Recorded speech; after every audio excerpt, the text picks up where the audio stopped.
The little girl that's in here, Hannah, who is our next door neighbor and goddaughter, she when we were pretty much done, she came over and watched the whole thing, and she sat down and I was surprised. She just sat through the whole thing, like eyes open the whole time, and then at the end, kind of gave us a complete critique. Like went through every segment. It was like, in this amazing. section you should do this, in this section you should do that, and it was wonderful to see her This is be a so little bit engaged. too long in this part, and I was just like, wow, that's actually really good advice, Hannah. And how many of her suggestions did you apply? Many. Yeah? Yeah, several. Yeah. Yeah. Because she had that unfiltered opinion. Yeah, I mean, Yeah. and she's old enough now that I don't know, she just seemed to really get it. Like, I guess the ideas are not, they're not particularly sophisticated ideas. They're fairly simple ideas. And she was able to totally process them and to say, like, that part's too long, you know, or I can't remember. There's one thing that I was just like, God, that's so true. And it's so irritating that you're saying it because it would be a huge pain in the ass to do. And I don't think we did it. You know, when we were talking about empathy earlier, you were saying that, you know, another thing in the art world that isn't really always valued, at least overtly in a high way, is beauty. And yet,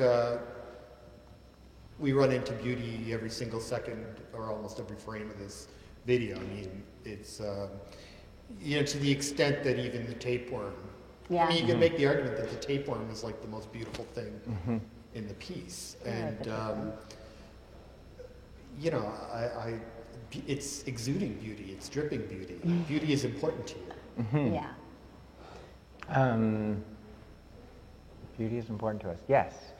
I don't have anything to say about that. Yeah, beauty is Well, great. why did you call it previous? You had a show last year. It was called Beauty Plus Pity. Right. And the beauty is relentless is another. So what do those titles mean? Well, there's the Beauty Plus Pity comes from a quote, a Nabokov quote. Nabokov said, beauty plus pity, that is the closest we can come to a definition of art. And that totally resonated for me. And I feel like because both beauty and pity, or, you know, pity, I think in that context, being used to mean kind of empathy, like empathy, feeling for those who hurt. They're both a little bit denigrated or not understood as being really valuable in the art world, and yet I think that especially in forms other than visual art, forms like literature and film, it is that kind of like fellow feeling. And being moved by beauty, that those are the things we look for in other art forms. And so that was where that came from. The beauty is relentless. The other title that we've used for a few other pieces came from a graffiti that we saw scrawled on a wall just in like a pin in the downtown east side of Vancouver, which is a particularly intense, like open drug market, very poor area. I think it's the poorest zip code in Canada. Yeah, and so that spoke completely about. And it's also, so like when you're there, you sort of where we were when we saw the graffiti. We're standing looking down Main Street at the like just complete open drug market. Totally, you know. We were just talking about it. There's a TB epidemic because it's such a poorly serviced neighborhood in terms of healthcare, et cetera. And yet, it's all against this backdrop of like the mountain, the Rockies with this like amazing, beautiful sky, and the it's like the ocean runs up to, and it's just like, Yeah. And it was really compelling thing. I completely understood why somebody would say that in that situation. And the juxtaposition of like the beauty and the gutter, literally in that case, and in this video, is something that we're always interested in. I also wanted to talk about the animal guides, the spirit guides, because we're not showing it in our interview here, but we'll have some footage of we had other animals in the show, other spirit guides, totems. They're very important to you. They recur frequently, Yeah. or continually, maybe I should say. Yeah. And where did that begin, and what's their place in your work?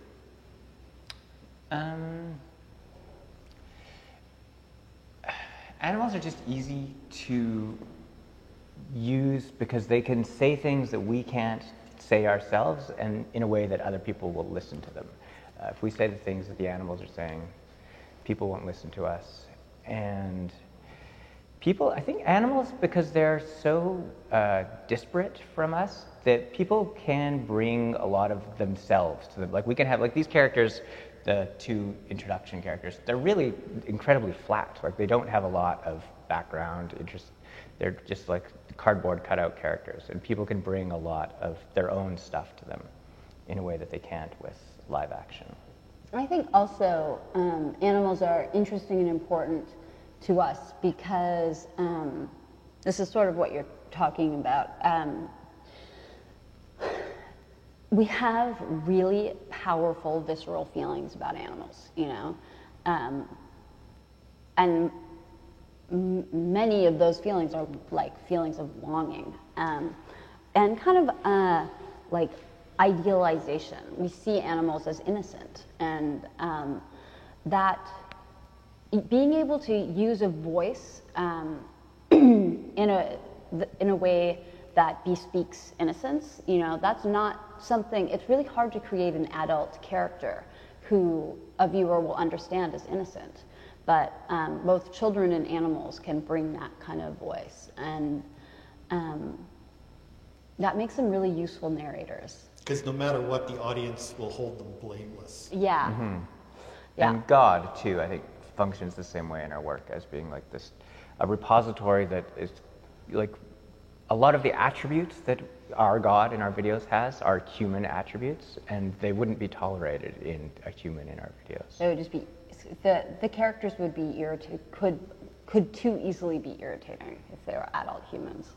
But I mean, also, like with the dead animals, the taxidermied animals and the hides, that's much more just like explicitly about like for us as makers wanting to get to touch those animals. And there are a lot of ethical questions around using dead animals. And I think that we have for ourselves resolved them in certain ways. At this point, we're not working with taxidermy that was hunted to purpose anymore, but we're continuing to like collect other kinds of dead animals, roadkill, and we have a freezer full of dead cats now. I'll just let that hang in the air for a freezer full of dead cats. It's funny because you're reminding me that during the open, Bill's wife Marley came up to me and said she was like marveling at the freeze-dried cat. Yeah. Mm-hmm. And she was going, I wish we had done that with our cat. We still talk about our cat. Uh-huh. Was it a dog? Oh, I'm sorry. A dog. Yeah. But she said, we still talk about him, and she wished that He she was had, here. Yeah. they had him in the living room. Well, it's funny because people are either on one side or the other about that. A lot of people don't, just the sight of them, they don't like. And a lot of people, I would say most people seem to be drawn to them for the same reasons, you know, that it gives you the opportunity to be close to them. Yeah. Yeah.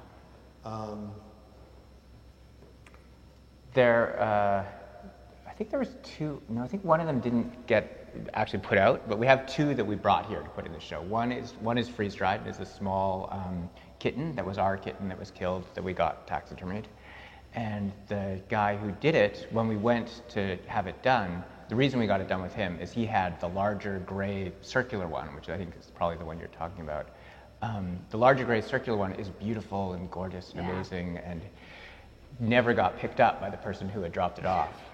And we thought it was wonderful. So we gave him our kitten, he did it, and we were like horrified. It was like a terrible job, terrible. It was ugly, we couldn't take it seriously. No. And I think that's scary looking, looks afraid. And it looks like that to us because we didn't know it when it was alive. That gray one, the big one, you mean? The gray one, since we didn't know it, or the Yeah. large gray, the full-size gray cat, we had never known as an adult, and so it was easier for us to think it's pretty because we don't have any. I think Steve Martin wrote a book called Never Get Your Dog Taxidermied or something, because it's about like how it doesn't look right, you know, it doesn't look like it did in real life, and it's really upsetting.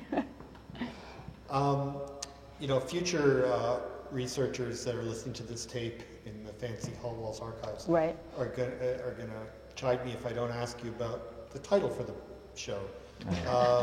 So we should talk about that, because it's sort of a funny title, Hopelessly Middle-Aged. I'm reminded that I have an artist friend who's like our age, and after a while he got tired of being called an emerging artist, and he said, forget it, I'm just going to call myself a submerging artist, because I'm too old to be emerging anymore.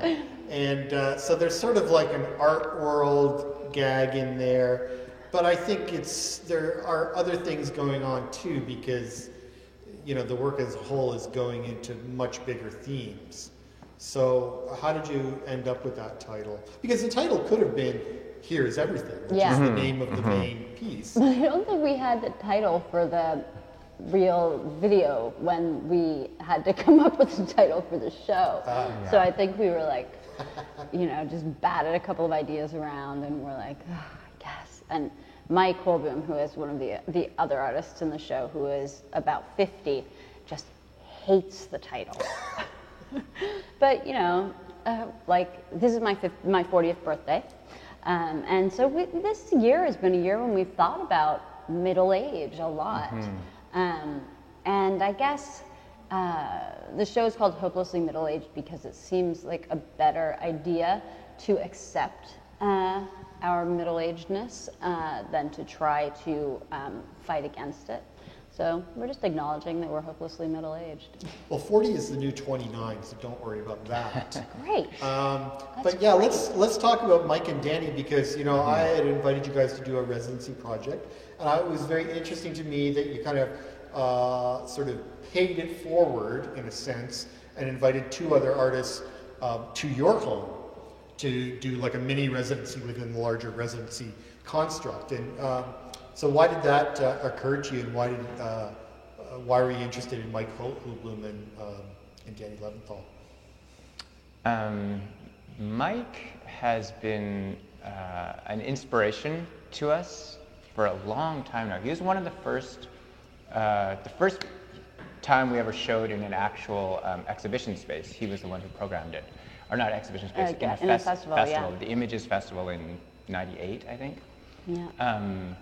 And since then, we've kind of kept in touch, and in the last maybe 10 years, since 2001, have started to spend more time together. And he, when we first, probably 2001, we saw him speak, and when he gave his talk, he did such an incredible job. It was a panel discussion where everyone else sat at the panel and sort of read their paper, and he got up and strutted around and was brilliant and amazing, and it really inspired us in how to like actually live our lives to be artists. So we're always glad anytime we can get to be near him and learn stuff from him. Yeah, he's pretty amazing. And Danny and Mike are just two of our favorite artists, you know, our favorite artists that we know. And I should say that that sort of residency methodology is kind of extending into our PDF publication, because there are numerous writers involved in that's that, all Mike. which is kind of exciting. Yeah. No, pay it forward is a good thing. I think anytime you can include other people, it's good. There was a show at the MCA while we were in grad school in Chicago. Kerry James Marshall, a painter, had a show. He was probably 60 at the time, maybe, had a big retrospective at the MCA. And part of his contract was like, I'm 60, I'm having this big retrospective, I want to include X number of other people in the show with me. And we really like that gesture. And so anytime we can, we try to do that. And Kerry James Marshall, for people who don't know, is like a pretty solidly established, like MacArthur Genius Fellow and blah, blah, blah. So he has lots of clout to do stuff like that. Well, I mean, it's a nice thing because it also then reminds the audience, I mean, that all of this art thing that you do, that I do, that we all do is sort of this gigantic dialogue that's happening. Yeah. And, Yeah. you know, nobody's really working in isolation. Nobody's being inspired just by themselves. Yeah. Yeah. And that there's a lot of that give and take between artists and among ideas. Yeah. No, it's true. Can you tell us anything about what you're working on now? That your big career shifting show at Hall Walls is complete. What are we doing? Yeah. Nothing. We're We can cut this resting. part out. We're resting. We're in between. We're writing. We are. What are we doing? We're having lots of ideas about what we should be doing and not executing any of them. We're dreaming. We're still continuing to collect little bits of like animal detritus from around the property. Has this, making this new piece, is that, I mean, aside from some of the technical things we spoke of, has it prompted you into new directions, or is Yes. it just a continuation of where No. you've No, we will continue to shoot everything, I think, for the next foreseeable future. And I don't think we'll also, go I back. mean, one of the things that we focused on, like one of the ideas in Here Is Everything, is that, you know, in the closing section, the animals say, like, you might have noticed that this actually isn't everything. So the idea is that we will be able to make a kind of, like, I would like to continue, it's a great structure, like the idea that it allows us to just talk about whatever we happen to think is important right then. And so we'll make a little bit more everything. so that's sort of like you've kind of cracked open a new chapter. Yeah, Yeah. I This think is so. just the first Yeah. little bit of it. Yeah. Exactly. Awesome. Well, it's been like a fantastic pleasure to have you both here, to have the work here. The audience has loved it. I mean, I was joking about us listening to it every day, but you know, I like to say this, is that it's always sad to me that, you know, an artists put up their work and then usually they leave town. 'Cause Yeah. they're usually often Yeah. not in Buffalo. And I have the grand pleasure of walking through it every day. Right. And turning it on and enjoying it. And it has been a pleasure. So I want to thank you both very much for all your hard work. Well, thank you. Thank you. Thank you and everybody here at Hall Walls. It's just been such an amazing pleasure to work with you guys. All right. Love-In is Good. complete. Everyone wants to die, and everyone wants to get high, but we can't just die and get high. We can't do anything but be alive. Everyone hates to think. Thinking drove me to drink, but drinking can't stop me thinking. So I might as well think without the drink. I might as well think without the drink. There's an endless supply of human pain. No matter how much we use, it's still the same. It's in our nature to cry and complain, but we can't do anything but be alive. Sometimes life kicks us all in the teeth. Sometimes life puts the best things out of reach. But if we try to sneak through the gates of heaven, then we'll find that we are dead. And nobody wants to die, and everyone wants to get high. But we can't get high all the time, and we can't do anything if we're not alive.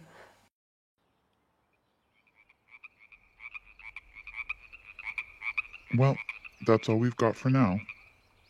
You might notice that it's not exactly everybody's everything. But I think we got some of the important bits. It's actually kind of hard to get everything into just one videotape. We might have to show you some more things later. But anyway, we hope this one had some of your everything. Thanks. Bye.